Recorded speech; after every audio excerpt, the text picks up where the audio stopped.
Welcome to Agriculture and Seasons.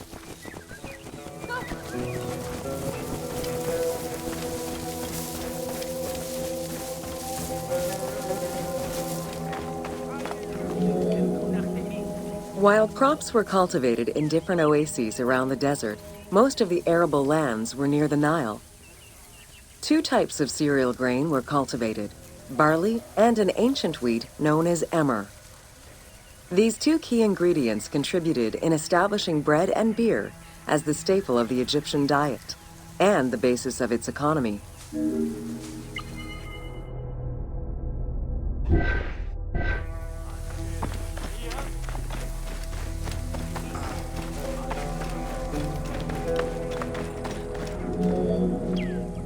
The Ptolemaic era created an agricultural revolution with the introduction of advanced agricultural techniques and new grain types such as rice, durum wheat, and pearl millet. The resulting agricultural mass production greatly increased the economy of ancient Egypt. It also prompted the development of storage and transportation, allowing long-distance trade with other regions.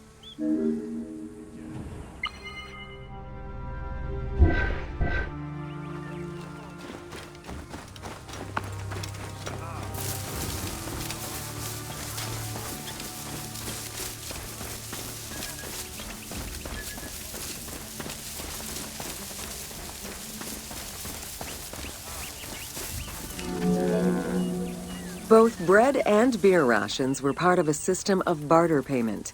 The state used those goods to pay wages for those who worked in the quarries and at the construction sites.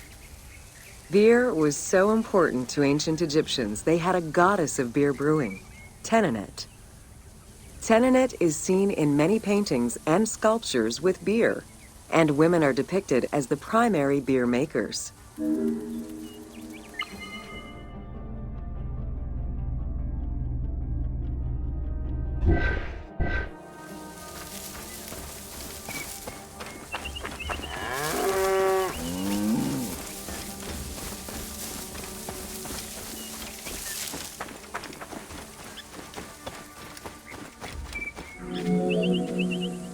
In order to increase agricultural production, fertile land was divided into plots and large agricultural villages were encouraged.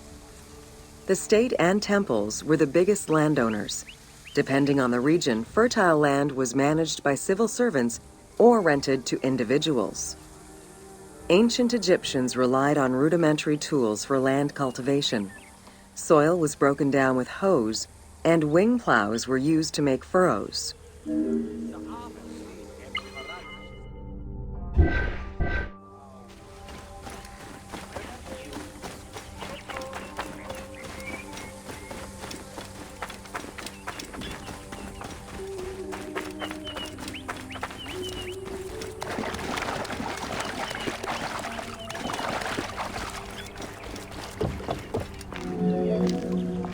The three seasons known as Akhet, Peret, and Shemu corresponded to a specific phase of the agricultural process and the river's natural changes.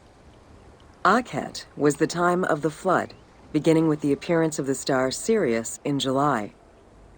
Peret was the time when lands were cultivated, plowed, and sown. This fell between October and November. Shemu ran from May to September and was when harvesting and taxation began.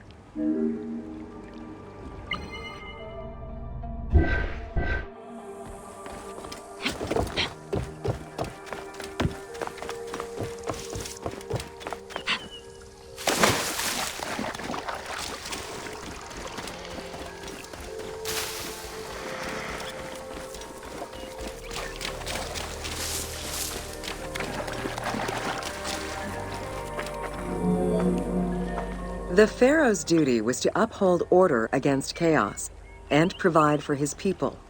Priests and local governors also wanted to appear as protectors of the people. However, any variation in the Nile's seasons could cause water shortages. This had devastating consequences on wheat and barley crops. The pharaoh, administrators, and priests knew they needed to demonstrate their ability to prevent such a catastrophe from happening. And so they invented the story which would be inscribed upon the famine stela.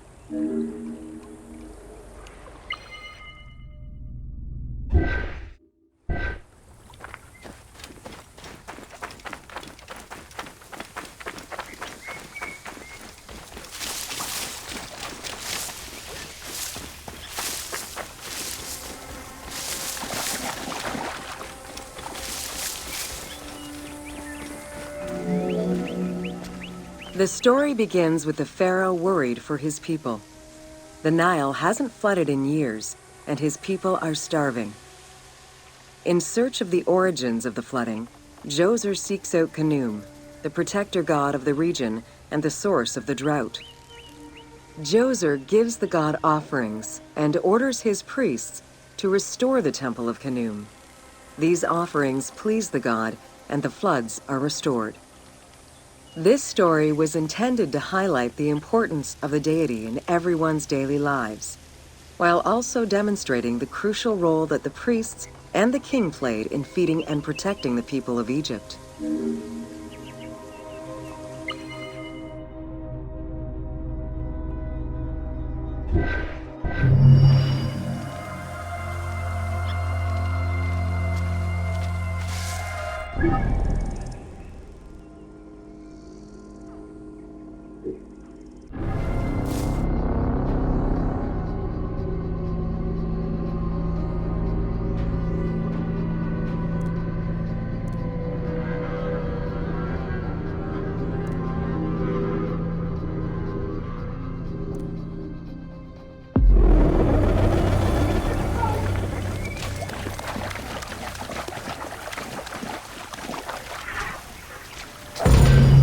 Welcome to the city of Memphis.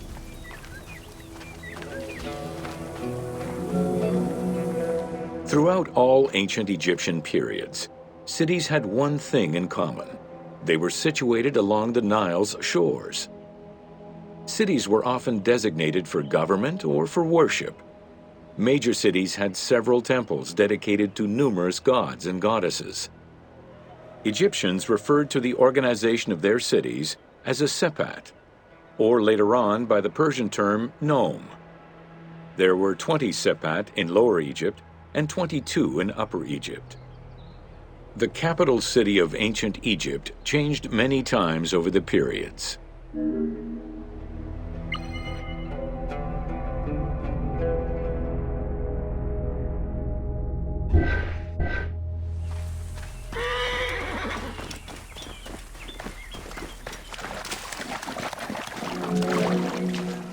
One of the largest was Memphis, located in Lower Egypt. It was a key center for religious temples, including their most important deity, Ptah, god of creation. Thebes, located in Upper Egypt, competed with Memphis and featured as both a political and a religious center. Two important temples, Luxor and Karnak, were built there. A minor capital of the Sayyid dynasty was the city of Sais. This was the last native Egyptian capital of Egypt.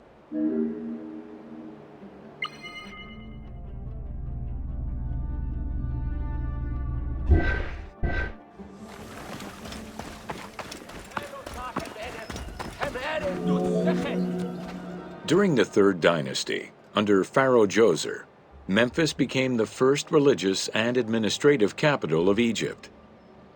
Even when the political capital of Egypt decentralized itself, pharaohs were crowned in this sacred city in order to legitimize their ascension to the throne, up to and including Alexander the Great. Though little remains today save ruins south of Cairo, we can guess at the structure of the city, which stretched up to 5 kilometers in length and 2 kilometers in width.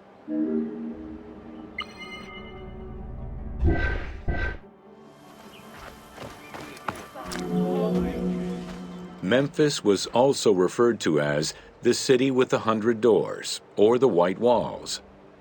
These names were in reference to the wall which surrounded the city. Under the protection of Ptah, god of craftsmen, the city was a thriving religious and economic hub.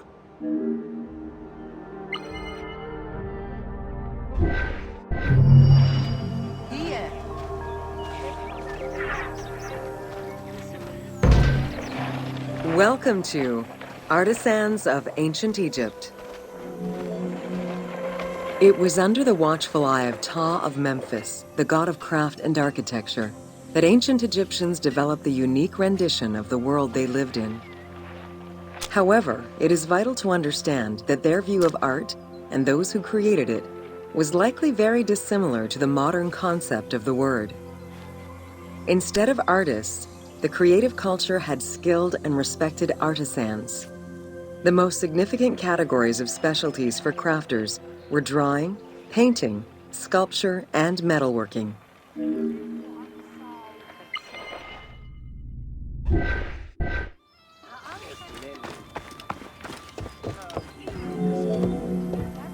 Ancient Egyptian craftspeople created both art and a wide variety of mundane, everyday tools. Every item created had a specific purpose and was produced by anonymous artisans who worked alone or with a team. Most crafts, such as pottery and metalworking, were utilized for everyday items. Luxury goods and artwork illustrations served temple rituals and were not meant for public display. Artisans rarely signed their names to the work, though they were clearly aware that they possessed a unique skill and talent for the task.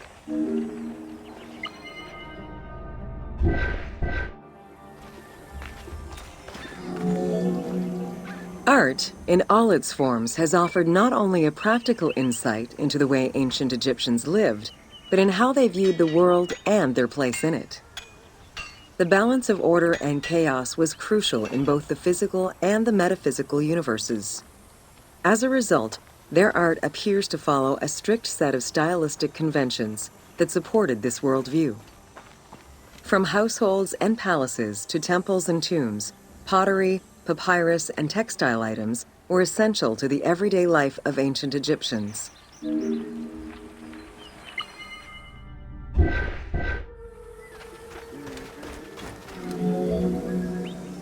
In ancient Egyptian culture, drawing was used as illustration, such as seen in the Book of the Dead. It was also the first step in the creation of a relief, painting, or statue. Two-dimensional representations were concerned with order and form, and were intended to honor gods and promote the transition of the soul to the afterlife.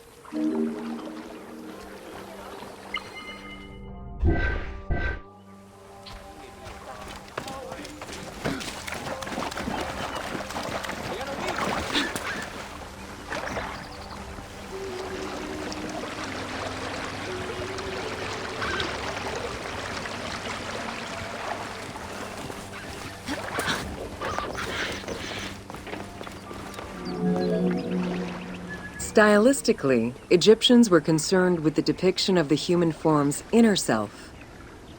As such, artistic representations were not concerned with realism, but rather with idealized youth and perfectly harmonious visuals.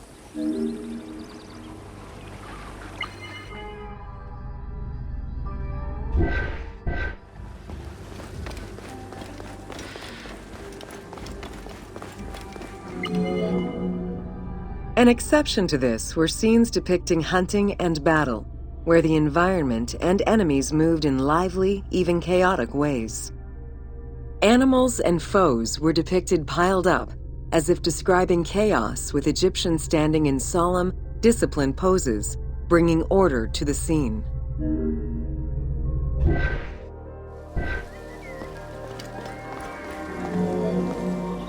Reliefs could be either in high relief or low relief.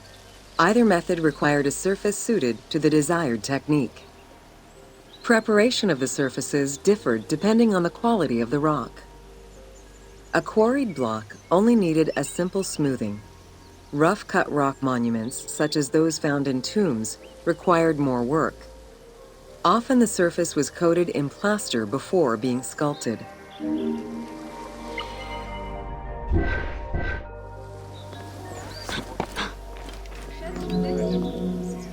For reliefs, preliminary sketches were drawn in red, then framed with a red grid to position the elements of the scenes.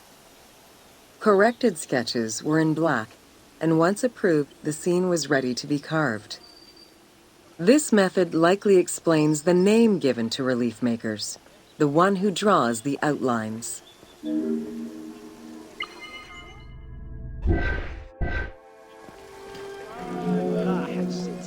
Statues were believed to be vessels for the souls of the deceased, or deities. That is why a sculptor was called the one who makes it live. This divine duty earned them the utmost respect. As with a relief, creation of a sculpture began with a drawing.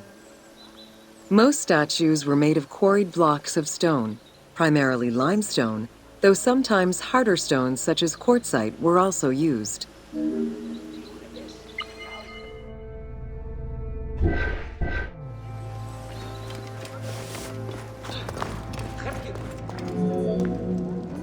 In ancient Egypt, the profession of crafter was organized and relied on a specific hierarchy. Most artisans depended on an institution to provide them with raw materials.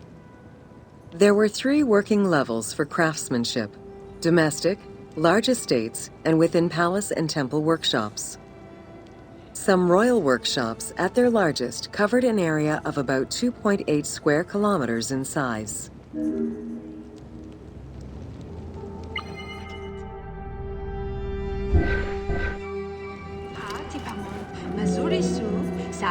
At the domestic level, most Egyptians were craftspeople to a greater or lesser extent. The ability to repair tools was a daily necessity. Crafted everyday items could also be bartered for at the local market. Artisans with skills but lacking in resources worked at large estates, where the elite provided them with space to work and raw materials. The most skilled artisans were employed in royal or temple projects and benefited from a special status. They were provided with good workspaces and considered to be highly skilled.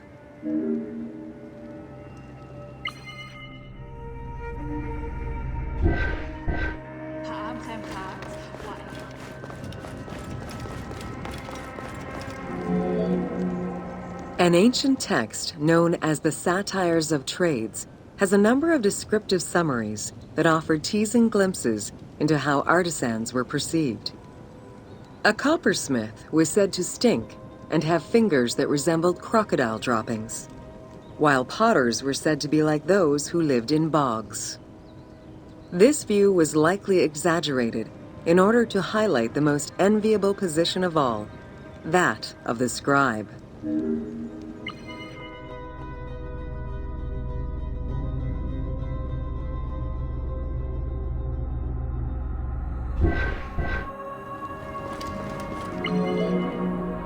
Located near the Valley of the Kings, Deir el-Medina was a settlement created by order of the king to honor the most skilled artisans. Its name translates as the monastery of the city. Allocated a house on the initiative of the king, these craftsfolk were regarded with respect and referred to as the royal artisans.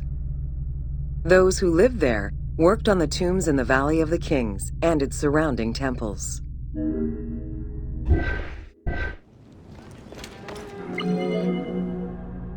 Archaeologists believe the site was home to skilled and respected artisans for over 400 years. It is considered one of the most important discoveries relating to Egyptian daily life. While much of the focus of Egyptian archaeology was on its kings and queens, it wasn't until the excavation of Deir el-Medina that Egyptologists were given a valuable window into the community life of ancient Egyptian artisans.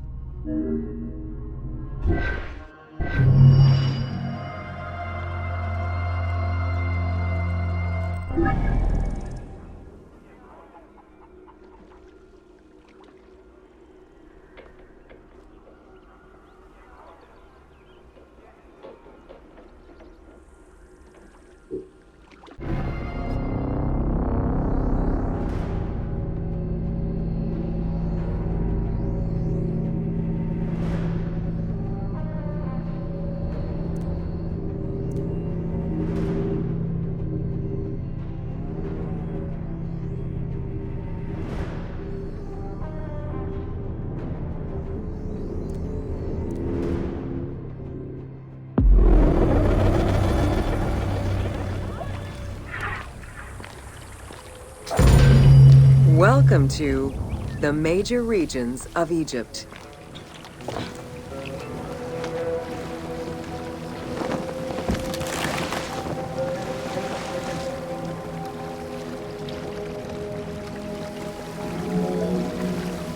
Life in ancient Egypt was concentrated along the shores of the Nile and divided into two regions. Lower Egypt was situated on the Nile Delta near the Mediterranean, and Upper Egypt was at the south reaching into Africa. Due to its proximity to the Mediterranean, temperatures in Lower Egypt were less extreme than in Upper Egypt.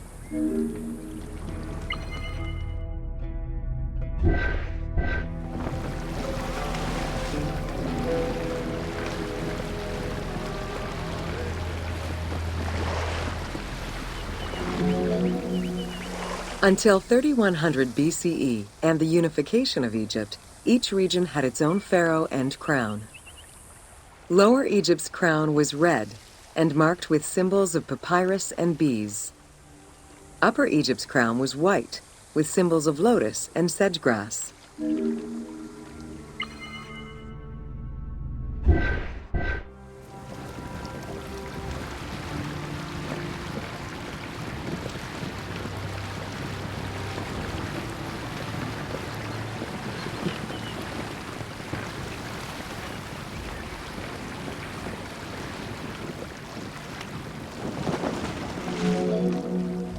Both regions had competing major cities, most notably Memphis in Lower Egypt and Thebes in Upper Egypt.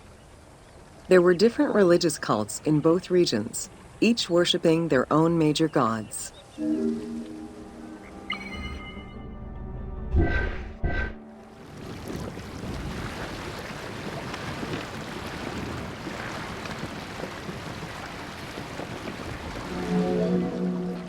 Many of the temples were designed in such a way as to represent the two regions, and ceremonies often incorporated Upper and Lower Egypt in their rituals.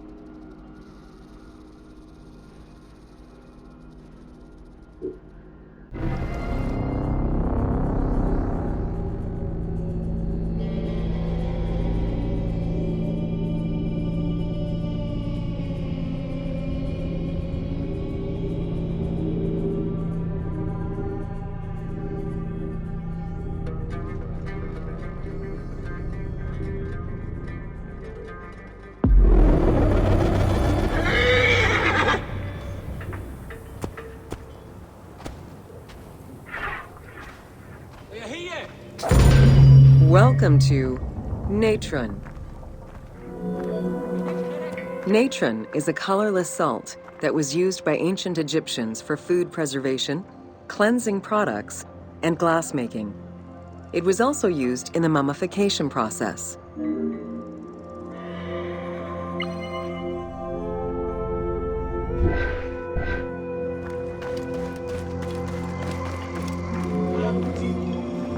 During the ceremonial embalmment ritual, the priests packed the body in natron in order to remove all of the moisture.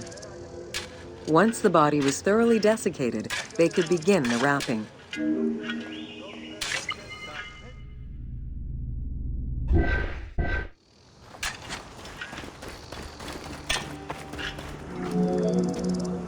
Natron was mined in Wadi Natron. The main mining methods involved either cutting slices out of the lake bed when it was dry, or raking through mineral-saturated water to gather the mineral salts during the floods.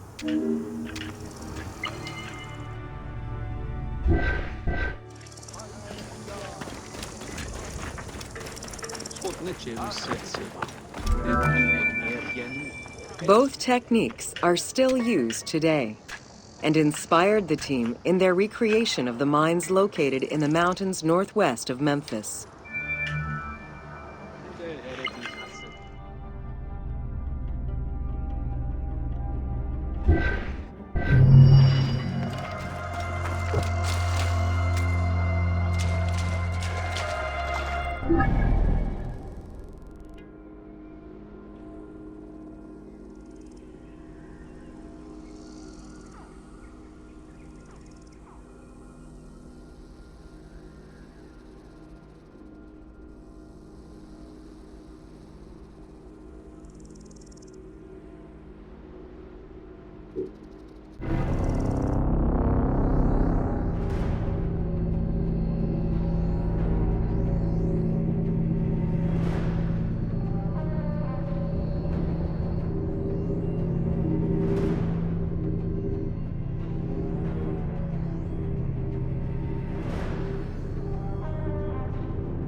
Welcome to Oil in Ancient Egypt.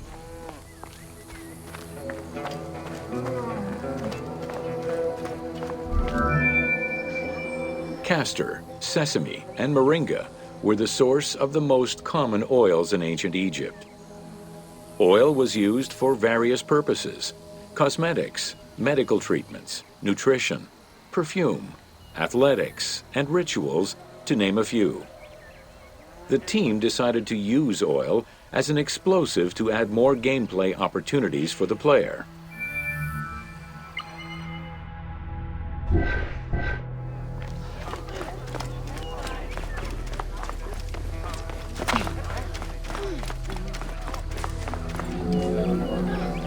Ancient Egyptians originally used castor oil in wick lamps, but also for cosmetics, such as facial and hair treatments.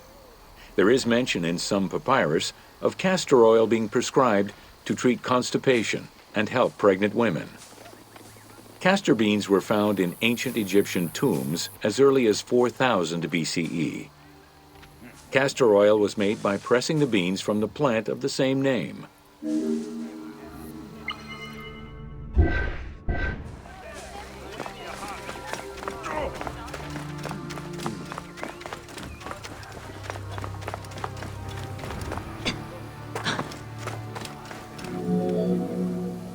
Olive trees were present, though scarce, in ancient Egypt's early history, and olives were mostly imported from Syria and Palestine.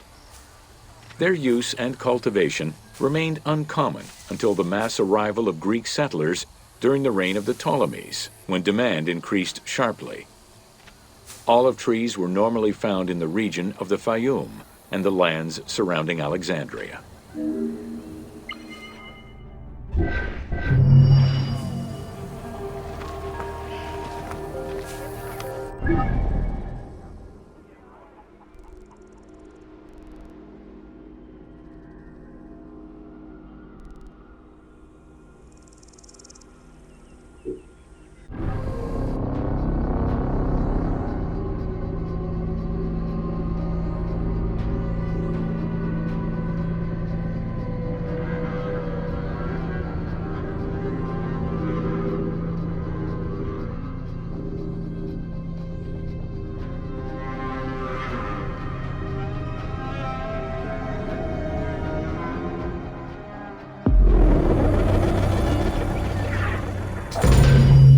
Welcome to Domesticated Animals of Ancient Egypt.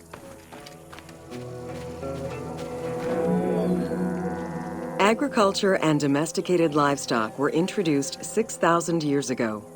Archaeologists have found traces of cattle, donkeys, pigs, and dogs. Dromedary are thought to have been introduced during the Persian invasion.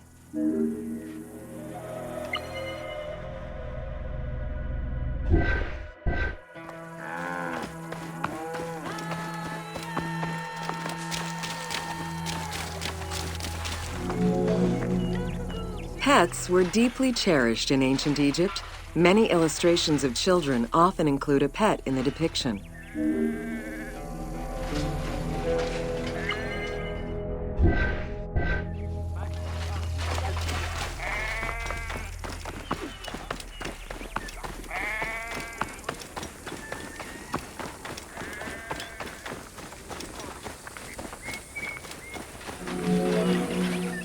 One of ancient Egypt's most iconic animals, the cat, wasn't adopted into their daily life until the Middle Kingdom. Since they were so highly capable of killing snakes and rodents, cats were present throughout every period. However, they only became pets sometime during the Middle Kingdom. Prince Thutmose, son of Amenhotep III, had his cat Tamu laid to rest in its own sarcophagi.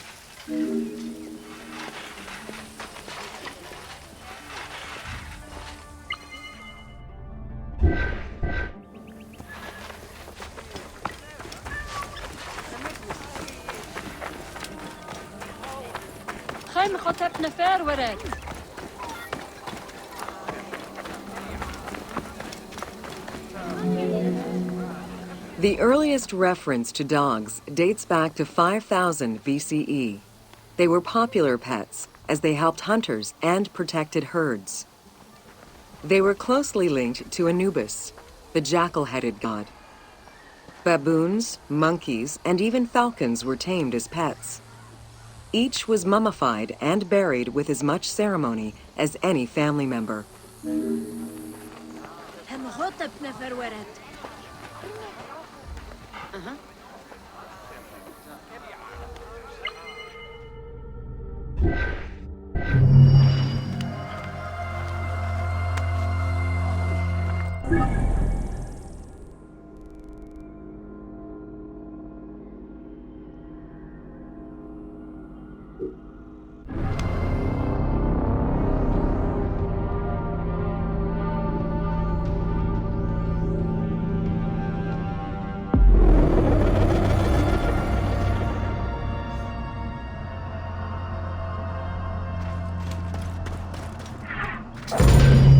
Welcome to Deserts of Egypt.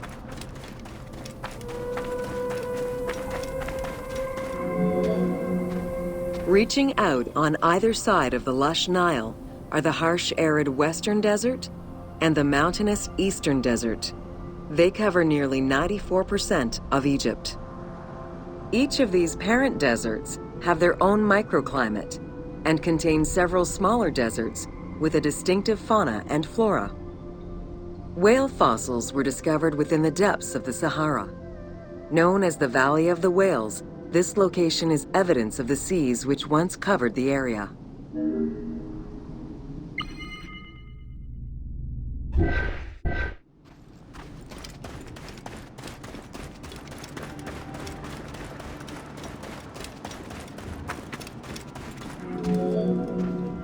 The White Desert in the northeast of the Sahara owes its name to its white limestone soil, contrasting with the yellow sand. The wind has eroded the rocks of the White Desert into stone mushrooms, the most famous of which is referred to as the Finger of God.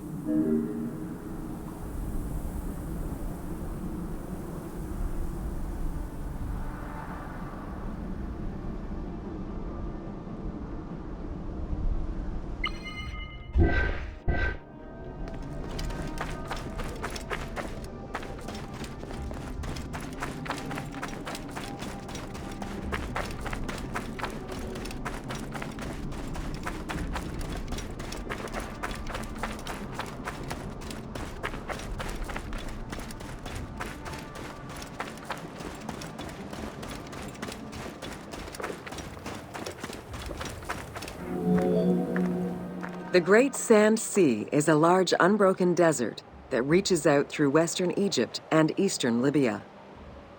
It is home to a unique geological formation known as Libyan silica glass. The pale yellowish-green material ranges from pebble-sized fragments to glass rocks the size of rough boulders.